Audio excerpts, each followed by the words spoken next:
Hi, welcome back to our virtual coaching online. Thank you very much for coming here again and for spending some time with me this evening. So we're going to continue the evening with our insights to the intuitors. The intuitors are people who you can see on the screen now. This is what we call our creatives. Okay, so we have a lot of recognizable faces there. And these are people who live in the world of what I call the creatives. So they're in the Enneagram 4 realm. And according to the Enneagram teachings, intuitors are people who are formed in the heart center, and we'll talk about the heart center very shortly. So the heart center of intelligence. They're forward-thinking and open-minded. So what you're seeing there on the screen, of course, is all of the creatives, pretty much, including our wonderful Einstein. And I love one of the quotes that he said. He said, "Imagination is more important than knowledge." And of course, we have Jane Austen in the bottom left-hand corner as well. So she was also creative, of course, a romantic. More in the 5 realm, which is the observer or the sage. I call them the sage. This is the personality type that have a real innate ability to see the big picture, so to see things at a whole other level that, many of us don't get that quite that far. So they can make connections between seemingly unrelated ideas and events. And it's this unique way of thinking that allows them to come up with the new ideas. They explore all the different perspectives and they find creative solutions to their problems. So whether there are creatives in the artistic world or the movie world or the writer's world, scientists, inventors, entrepreneurs, they are all original thinkers. And they're always looking for what's beyond and what else is out there. What could be? So the other famous intuitors here, as you can see on the screen, we have those 3 amazing people. So we have his name escapes me. My goodness. This is a young man that wants to take us into space, and he invented the automobile, the electric automobile. Anyway, I'll come back to him. And of course, we have Steve Jobs there in the middle. And of course, on the right-hand side, we have Mr. Microsoft himself, Bill Gates. So last week, we looked at the mental study, the national study with the Australian Bureau of Statistics did around for Australians. And we found that 4.4 million people, or a little over 22%, had experienced mental disorder of some kind in their life. The Forbes report down there at the bottom left-hand corner, they did a report and found that people wanted a new meaning. They wanted to find what's the meaning of their life, what purpose, and that's for them. That's for most of the population more important than ever before. The Gartner report also gave us some hints around people and how they've changed, especially since the pandemic. And the 65% of people strongly agree that there's been a shift in their attitude towards the value of aspects working that are outside of work. They rethink their place and the work that they are doing and where we are doing that work. What made me long for the bigger change in my life? Well, for the 2 years of COVID, we had a lot of time to think, and a lot of things were happening on a very, very different scale. And so it's shifted our minds totally. So on the back of that, I wanted to just show you here today. So PricewaterhouseCoopers, we've all heard of that amazing organization. They have also done a report on people, places, and their positions in the future of the workplace. Again, the Australian Bureau of Statistics, they've experienced the lowest. Australia has experienced the lowest turnover in employees since they started tracking the labour force in 1972. the data shows that 7.5% of Australians workers changed jobs in the year of February 21. They also say, the PricewaterhouseCoopers group, they say 38% of workers, based on their survey, 1,800 people, Australian workers, 38% of people are planning to leave their job in the next year, in the next 12 months. Of those people on the right-hand side there, we've got 1,800 people Australia-wide, 45% female millennials. We have Gen X. There's 55% of male, but 37% of that are Gen X. We've got baby boomers there at 22%, and of course on the left-hand side, the Gen Z, and they're 5%. So this just I think this follows on with what we've been talking about over the last couple of weeks. So people, the mental state of people these days is something that's become very popular. People are changing the way that they think, changing their perceptions, and a lot of people are finding it very difficult to come out of on the other side in a most positive way. So what do the workers want? Now, I've got all these reports here, and I'm going to get them to you on the web page as well. What do workers want based on the Pricewaterhouse survey? 25% of people are interested in remuneration and reward. They want a fixed pay. They want bonuses, superannuation, of course. They want discounts in lifestyle benefits, for example, childcare and parking. And they're also looking at different, discounts in other products that they may have access to. Number two, there is 22% is well-being. So it's a very close second. The mental health support people want. People want to have mental health support at work. They're looking at the wellness benefits.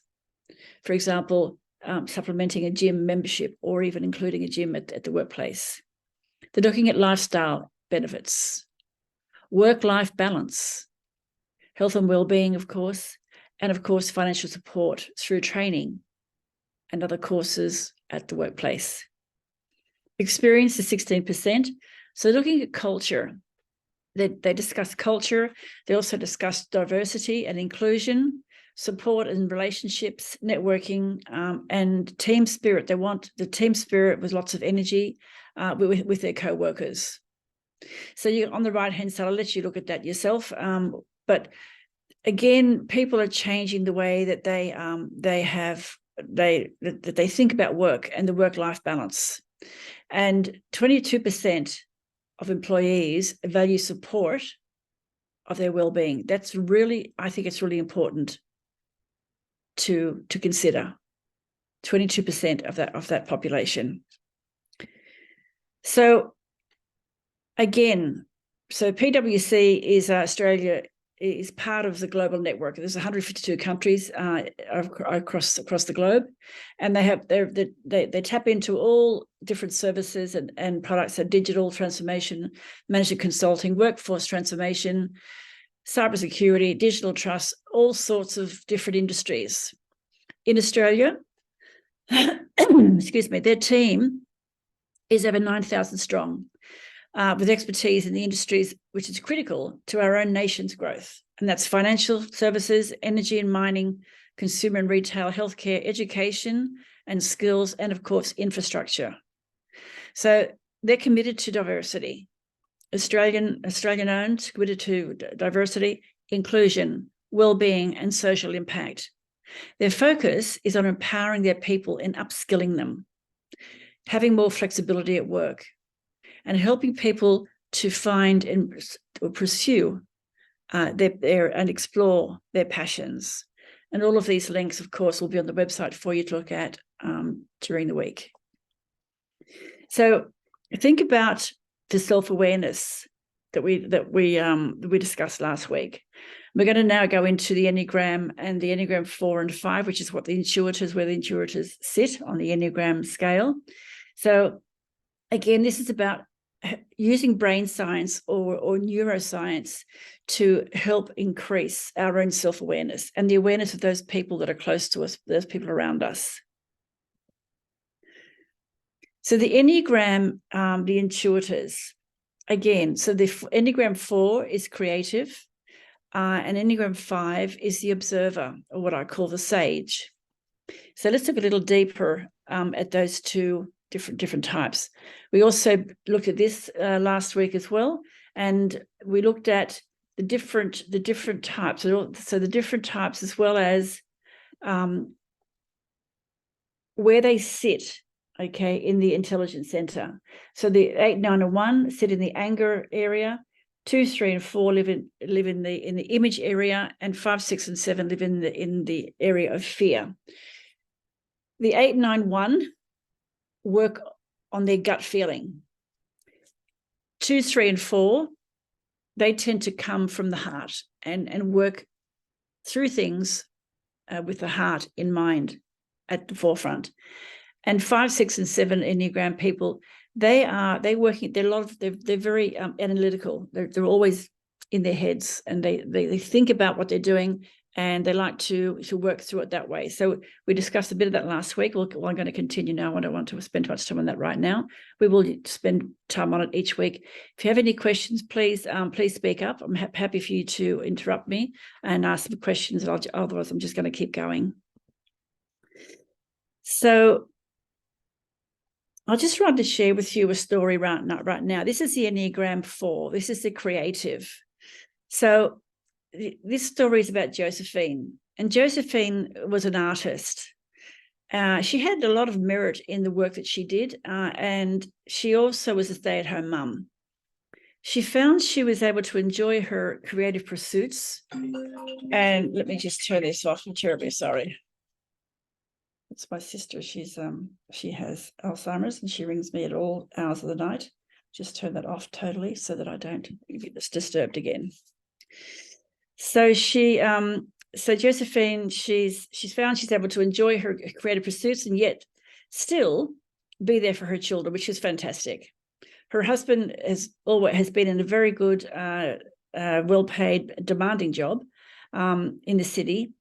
But he worked long hours, and that meant the finances were secure. And so she could stay at home and enjoy the creativity that she was doing at home, of course, and be with the children at the same time. She did make a little bit of money from her artwork, but she just did it because she loved to do it. She was highly creative and passionate about her artwork.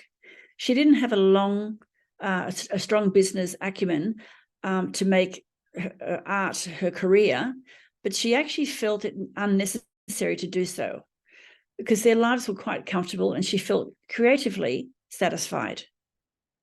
After a while, her partner's role changed. He was made redundant. And although he was kept on, he was not able to earn the same amount of money he was earning before. And this meant that she had to go back to work to help with the finances. They both expected it to be temporary, but she was determined to help relieve the financial pressure from her husband. She wasn't sure what to do exactly. Salaries in her area were quite low in consideration, and she dreaded the thought of taking on a job that offered no creativity. For example, working in a bank or a shop didn't appeal to her. After spending many hours of research on Seek, she found a vacancy that seemed ideal. It was a 4-day week, but meant working away during that time. The pay was great and the job was good. She loved illustrating, and that job was going to give her that creativity that she needed. The only downside that she could see was that she would not be able to get home each evening. But they were determined to make the best of the situation until he could find himself a better position once more. She hated it. She hated being away from her family and being on her own. And although she enjoyed the creative process, she could not relate to her colleagues in any way. She tried her best to fit in, but they seemed unpleasant and were totally different than what she had expected with such a creative organization. She didn't want to give in. She tried hard, but dreaded getting out of bed each day to go to work. Her husband was also suffering from depression. And due to his circumstances, she didn't want to confide in him about the reality of her situation because she didn't want to make him feel uncomfortable. She was desperately missing her friends and her family. The artwork, excuse me, began to suffer. She wasn't used to producing art to order. And this process seemed to detract her creativity, and this resulted in her being unhappy. What was she to do? Think about that. If this was you, what did she want? And what would happen to her if she did not create the change she needed? So the creative, we also call the deep sea diver. In light, they have a very creative imagination, unique visions, quirky, refined appreciation of everything artistic, generous, and compassionate. In shadow, they can become very unfocused, restless, undisciplined, even narcissistic, and self-destructive. So the challenge is they believe that you will feel whole and complete if you can find the ideal love that is unique to you, special, fulfilling. They tend to focus on what's missing in their life. How do they compensate in life? Comparison of self to others leads to feeling of not being enough, which results in envy and over-identification with woundedness. Over-focus on the inner world results in a sense of inner deficiency and focus on suffering. They can become self-absorbed, emotional, mood swings, and collapsing, shutting down and feeling flawed in the face of perceived abandonment. They also have a tendency to feel that they've been abandoned and even self-sabotage. So they're creative, they're emotional, they're sensitive, emphatic, creators of the most unique visions, refined appreciation of the beauty and art world. They cry easily, envious of others, longing for a great love of their life to come their way. Self-absorbed, depressed, sorrowful, and moody. They believe to be loved, you must be deeply understood. Feeling not being enough, focus on suffering, shut down, perceived abandonment.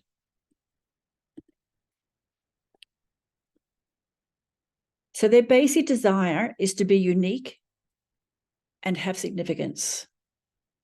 Their key motivation is to express their originality, to create and surround themselves with beauty, to maintain certain moods and feelings, to withdraw, to protect self-image, to take care of emotional needs before anything else, to attract the rescuer. They love to be rescued. Their basic fear in life is to possess no individual significance or identity because they seek originality. And there on the right-hand side, of course, you have some more creative types from the ones that I've showed you earlier on. So how do you get along with the creative? Give them plenty of compliments. They love it. Be supportive. Be a friend and a partner. Help them to learn to love and value themselves. Respect them for their special gifts, and they do have special gifts, and for their intuition. They're very intuitive, and they always have vision. Though I don't always want to be cheered up when I'm feeling melancholy, I sometimes like to have someone light me up. So they may not appreciate it if you try to do that, but they do a little, okay? A little bit is all right. Don't tell them that they're too sensitive or they're overreacting. They want you to be gentle with them, supportive and passionate. They like to share earthy, bohemian, original stories. Listen to them. And they have a tendency to love the freedom of exploring the alternative lifestyle. Play with them and respect their originality. So moving on to the other intuitive, that was the Enneagram 4, which is the creative. And now we're going to move on to the 5, which is the observer, what I call the sage. And this story is about Lynn. And Lynn worked in a call center. And although many people complained about the role, she quite enjoyed it. She felt comfortable in her role, helping the customers and giving solid practical advice throughout the call. She had no qualms about the job itself, no interest in gaining a promotion or about taking on more challenges. She was happy, didn't feel pressured, and chose to quietly observe other people around her. That's what the observer does best. She was happy. She preferred to stay hidden, out of the limelight, in the sidelines, rather than be actively involved with her colleagues. Although she got along with everyone, she could see that there were advantages to staying in the sidelines. The role was busy anyway, too busy to strike up friendships, as there was very little opportunity to talk to any of her colleagues once she'd signed in. She just started work and kept herself busy, which she enjoyed. At 45 years of age, she worked 30 hours a week and was one of the most reliable workers in the call center. The company was bought out by a larger organization, and they immediately started making changes. Initially, the rumors were there that the call center would be outsourced, but it quickly became evident that this was not the case. Instead, the call center agents would have to learn about new products and be able to sell more and meet their KPIs. This was outside of her usual remit. She had never been interested in sales, felt she was not a strong communicator, and hated the prospects of having to try to make people buy more products than they really wanted. With all the changes that were coming into place, she became very uncomfortable and uncertain about her role.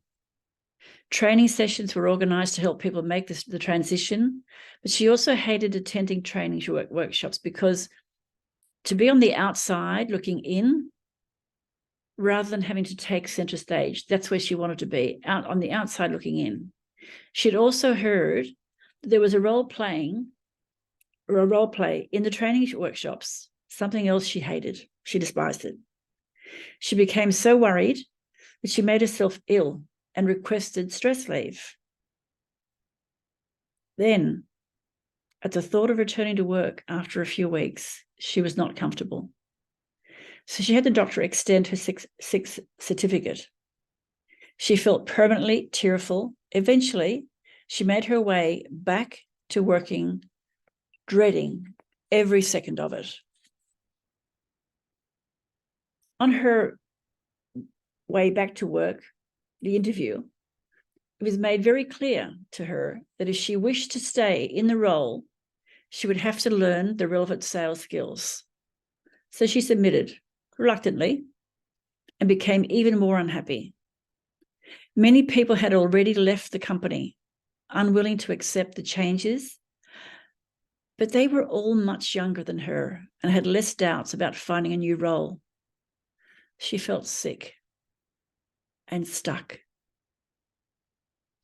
In addition, her partner died some time ago, so she felt very isolated and unsure of who to turn to for help. She began to reflect on her situation, and her mentor encourage her to ask self some very important questions. What does your future look like?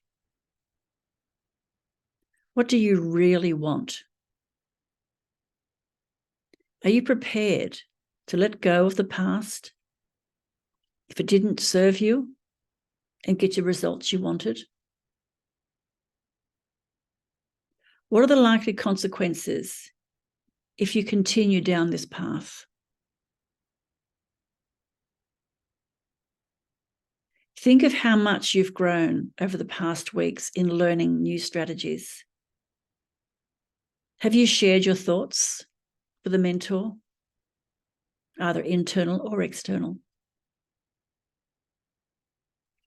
Bring to mind now someone you admire, trust, and respect.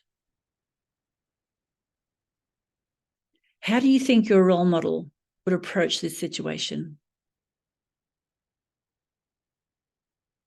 If you weren't scared, what would you do? What is something exciting is coming your way? Consider, what might learning new skills and strategies do for you?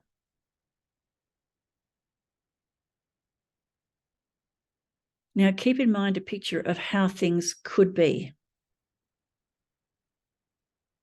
And you've found motivation, blending all your skills. Change perceptions by tapping into the wisdom gained over a lifetime. What might that look like?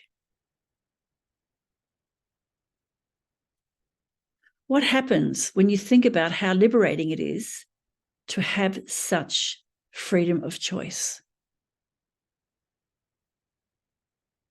I wonder if you would be pleased to notice your thoughts can take you to a place beyond expectations. Remember Einstein? He said, imagination is more important than knowledge. Ponder that. So the observer in light, they're wise and insightful, undemanding, analytical. In shadow, they escape into a world of their own, a world of unreality. They stay indoors reading or on the PC, and that also can affect their health. They tend to ignore other people's feelings and ideas. The challenge is they believe personal scarcity results in fear of intrusion, feel they have little to offer. Compensation, no external needs, means independence and safety. Detach from feelings. Withdraw into your own mind. Knowledge becomes power. And how do you communicate with this type of personality? They gain comfort from being able to understand and research what is happening or what will happen. They communicate a sense of stable continuity that will not intrude on their inner world. They leave distance between you and them, allowing them to be in their own space and respond in their own time. So their basic desire is to be competent. The key motivation is to possess knowledge, to understand the environment, to have everything figured out as a way of defending against threats. Their basic fear is ineptitude or ineffective or incompetent. What they seek is knowledge. And there on the right-hand side of the screen, you can see there all the other people that we have, some we've already discussed and some that we haven't. They're all the Enneagram 5, the observer type. So how do we get on with these people? Speak to them in a straightforward manner. Be brief and give them resources or information, as they're going to want to do their own research in their own time. They like to be independent and will ask lots of questions. You also must be independent, not clingy. They want to watch events from a detached viewpoint, like they can sit on like a big screen, yeah, rather than be involved in it. Allow them time alone. They need to process their feelings and thoughts. If they seem aloof or distant or arrogant, it may be they are feeling uncomfortable. Make them feel welcome, but not too intently. Or they may question your sincerity. Don't bulldoze them. They won't like it. If they become irritated when they have to repeat things, it may be because it was such an effort to get their thoughts together in the first place. You want me to repeat it? They dislike big parties, unless, of course, the parties are with people of the same likeness. They don't like loud music, overdone emotions, or intrusions, or on their privacy. So respect that and make them feel comfortable. Some of the favorite movies these people, both the creative and the observer, like are, so the romantics is the 4, Enneagram 4, Romeo and Juliet, My Brilliant Career, and Rebel Without a Cause. And more in the 5 realm, we've got A Beautiful Mind, Star Trek, Shawshank Redemption. So intuitors have a very high sensory acuity. They use all their senses: seeing, hearing, feeling, smelling, tasting. It's a critical slice of your communication and your life. We all need to have that. So what's going on around you and inside you?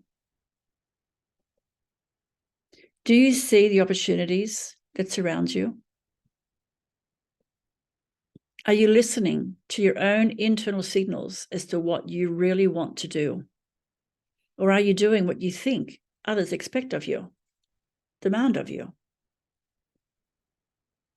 So what about you? Does this resonate? If you'd like to share, take a moment now and share some insights or share your thoughts. You're welcome to do that. If no one would like to share, I will just keep going.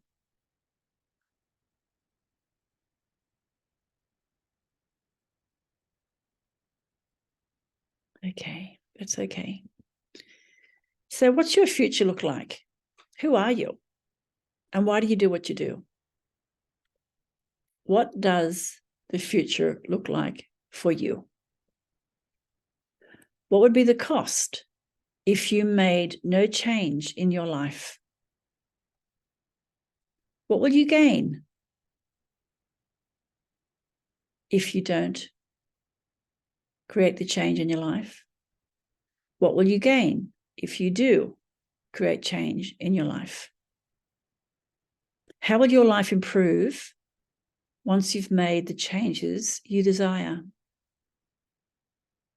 What do you want? What do you want? Explore that. So I use archetypes of the Enneagram, as you already know. I created this back in around 2016, and I wrote a coaching program around it because I think the Enneagram is just such an amazing tool for your own life, your own self-awareness, and of course for those around you.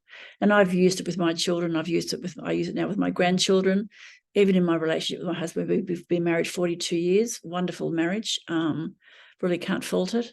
And I attribute that to all the years of learning that I did. From my early 30s, around 33, I started to do some self-development work. And I've just been, evolving ever since. And the Enneagram has been a large part of that, also the hero's journey. So this is why I use the Enneagram. I believe through my experience in my coaching over so many years and helping other people, it's like a magic, it's like alchemy, working with archetype and coaching with archetypes. So these are simple words that we know describe the ability to get an honest outcome that most people cannot achieve in a time frame that they can't even fathom, because they cannot see or comprehend the process. So we go in behind all of that. We go in deeper than that. We work on the unconscious mind at a level where the conscious thought is just like disappears, because they go into an unconscious, like a trance. That's the archetypal world. It's profound. Archetypal coaching gives us the freedom to choose our own destiny and our identity. It gives us vision, the ability to see beyond the physical plane to the very forces that create it and transformation. It's the ability to transform ourselves to the point where we can transfer our environment and our relationships instantaneously. Accessing this level of profundity can be learned. But because it's the fourth dimension, so we have the fourth dimension, it's wisdom, is the fourth dimension. That's wisdom is gained when we're using the archetypal word, because we're going inside to the internal mentor, the higher self. And it requires an approach that is tantalizingly outside many of our conscious thoughts and processes. So archetypal coaching facilitates this approach. We're coming towards the end of the session now, and I just want to leave this slide on screen for a moment.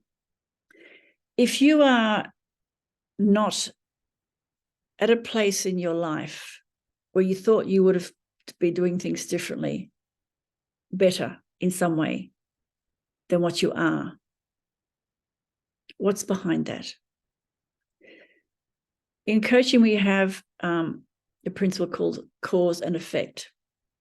Okay, so when there's a cause, it's always going to be an effect. It's always going to be consequence, okay, of that action, that word, that conversation you had.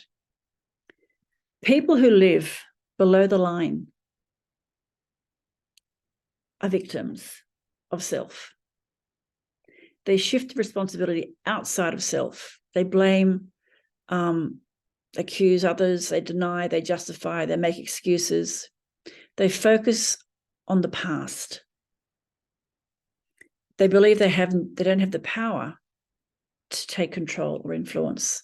They give their power away to other people, the persecutor.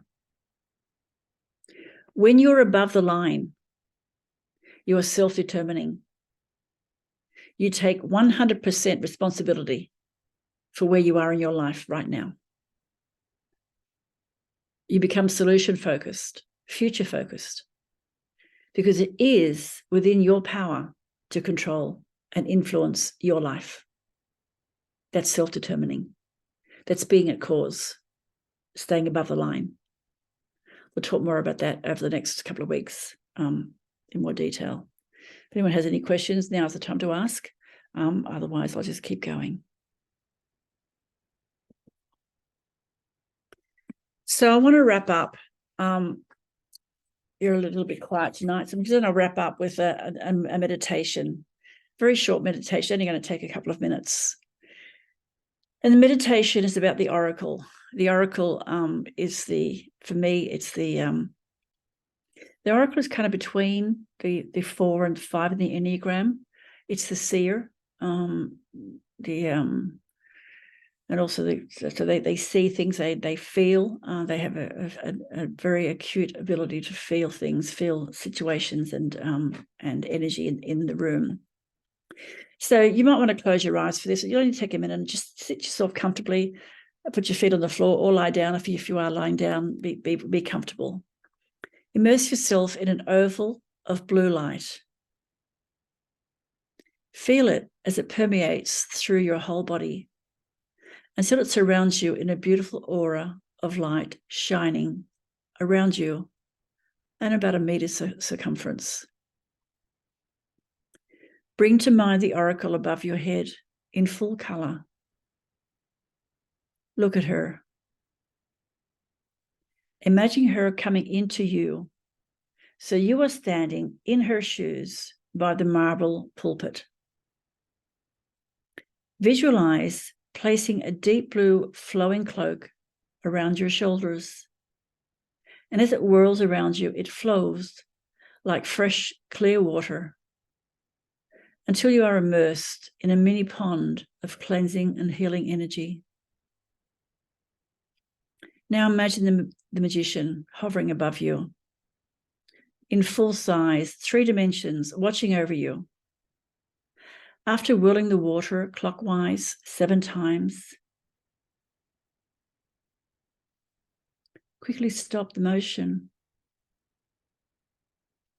and notice that a scroll finds its way onto the marble pulpit. This is where you will record everything.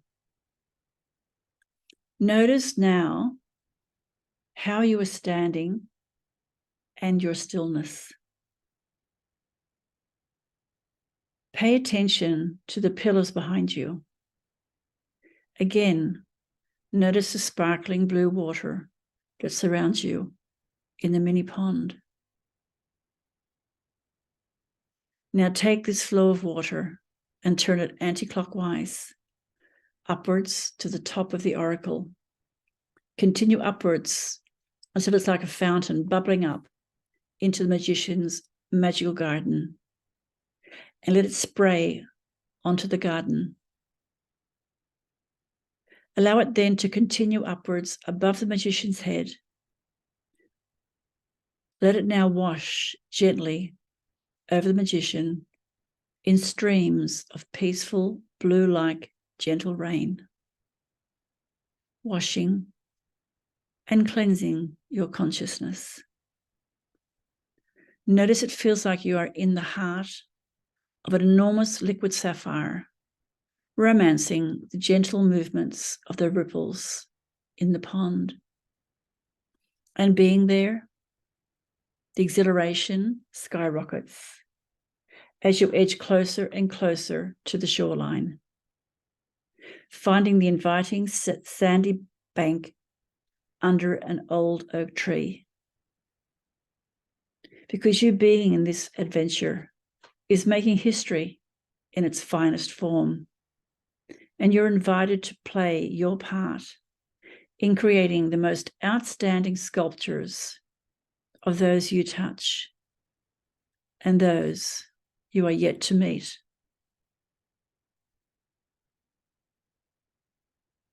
And when you're ready, come back into the room.